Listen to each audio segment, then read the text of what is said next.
स्थगन प्रस्ताव के माध्यम से भरतपुर से आने वाले माननीय सदस्य डॉक्टर सुभाष गर्ग द्वारा भरतपुर में लोहागढ़ फोर्ट निवासियों को स्थानीय प्रशासन द्वारा नोटिस एवं धमकी के संबंध में मामला उठाया गया। यहाँ यह उल्लेखनीय है कि भरतपुर से आने वाले माननीय सदस्य द्वारा उठाए गए मामले में उनके द्वारा तथ्यों को तोड़ मरोड़ कर प्रस्तुत किया गया है, जो कि निराधार एवं असत्य है, क्योंकि भरतपुर में लोहागढ़ किले के अंदर जो लोग निवास कर रहे हैं उनको सड़कें चौड़ी करने के नाम पर जिला प्रशासन द्वारा किसी भी प्रकार के नोटिस जारी नहीं किए गए हैं। सत्यता यह है कि नगर निगम भरतपुर द्वारा केवल रेड क्रॉस सर्कल से गोवर्धन गेट तक अतिक्रमण हटाने के लिए 22 नोटिस जारी किए गए हैं, जो कि लोहागढ़ किले के अंदर के निवासियों के नहीं हैं। उपरोक्त कथन के संबंध में उल्लेख है कि भरतपुर से आने वाले माननीय सदस्य डॉक्टर सुभाष गर्ग द्वारा सदन में असत्य और भ्रामक तथ्य प्रस्तुत किए गए, जिससे उनके द्वारा प्रदेश सरकार की छवि को धूमिल करने की जानबूझकर चेष्टा की गई। साथ ही सदन में अपने संवैधानिक विशेषाधिकारों का दुरुपयोग कर असत्य वक्तव्य प्रस्तुत कर सदन को गुमराह करने की चेष्टा की गई है, जिससे सदन की अवमानना हुई है और यह विशेषाधिकार हनन की श्रेणी में आता है। अतः विषय श्रीमान अध्यक्ष के समक्ष आवश्यक कार्रवाई हेतु प्रस्तुत करते हुए मैं निवेदन करना चाहता हूँ कि यह सदन और इस सदन के अंदर बैठे हम 200 लोग एक विशेषाधिकार को प्राप्त करते हैं, रखते हैं, उसका आनंद लेते हैं हम।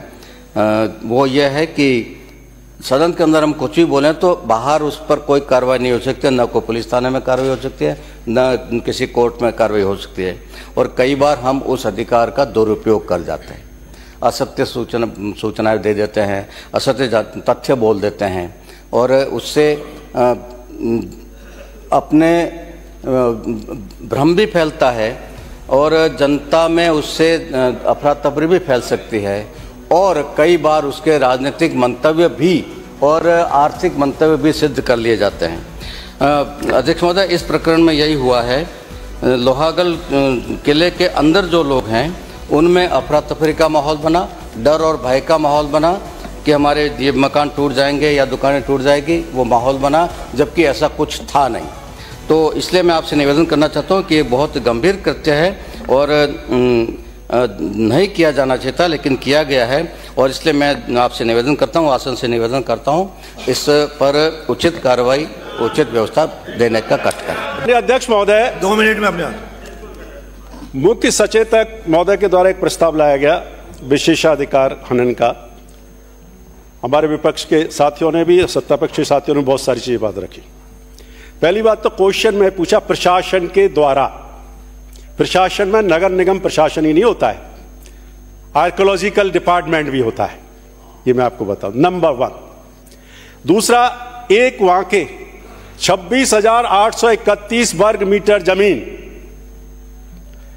जो कि कुछ 5-7 लोगों के ग्रुप की थी, जिसका एक समझौता किया गया, एग्रीमेंट की कॉपी है, जो जरूरत पड़ेगी जब वो भी दूंगा, उसको बेचने का सौदा हुआ। जो जमीन 26,831 वर्ग मीटर जमीन हुआ, कम से कम 26 करोड़ की होती है, उसको 3 करोड़ 75 लाख में जो एग्रीमेंट किया गया, इसके भी अखबार, मतलब आप देखेंगे। तीसरी चीज, वीडियो के माध्यम से, ये जब मैंने मामला उठाया सोशल मीडिया पर और वीडियो के माध्यम से वहां के जो वहां के रहने वाले लोगों के थे, हमको परेशान किया जा रहा है, नोटिस देके धमकाया जा रहा है, ये वीडियो है उपलब्ध। आप मांगेंगे, समिति मांगेगी, मैं जब भी दे दूंगा। पहले तीसरी चीज।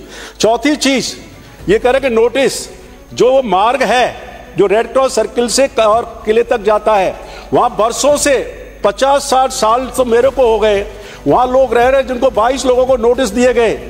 अब तक सड़कें इतने सालों के बाद क्यों सड़कें चौड़ी की जा रही हैं? अगर, और जो आप आरडी गर्ल्स कॉलेज की कह रहे हैं, तो मैंने इसलिए कहा था कि अतिक्रमण अगर है तो गर्ल्स कॉलेज वहां चल रहा है, कई लोगों का अतिक्रमण कर रखा है, सरकारी भवन चल रहे हैं, कार्यालय चल रहे हैं, तो आर्कियोलॉजी डिपार्टमेंट ने किस तरह से उनको परमिशन दे दी? इसका मतलब उनके लिए सरकारी विभाग और निजी विभाग सब बराबर हैं। तो मेरा माननीय अध्यक्ष महोदय, इस तरह से इसमें बहुत बड़े बड़े लोग इन्वॉल्व हैं। जो आप ये आरोप लगा रहे हैं, ये उल्टा कलई खुल जाएगी सबकी। आप जो भी चाहे, जो सत्ता करे, मेरे कोई दिक्कत नहीं है इसकी, करे। बैठिए। अतः मैं प्रस्ताव करता हूं कि विशेषज्ञ समिति को क्या भेजा जाए, जो पक्ष में वहां कहें जो विपक्ष में वो ना कहें, जो पक्ष में वो हाँ कहें। प्रस्ताव विशेषाधिकार समिति को भेजा जाता है।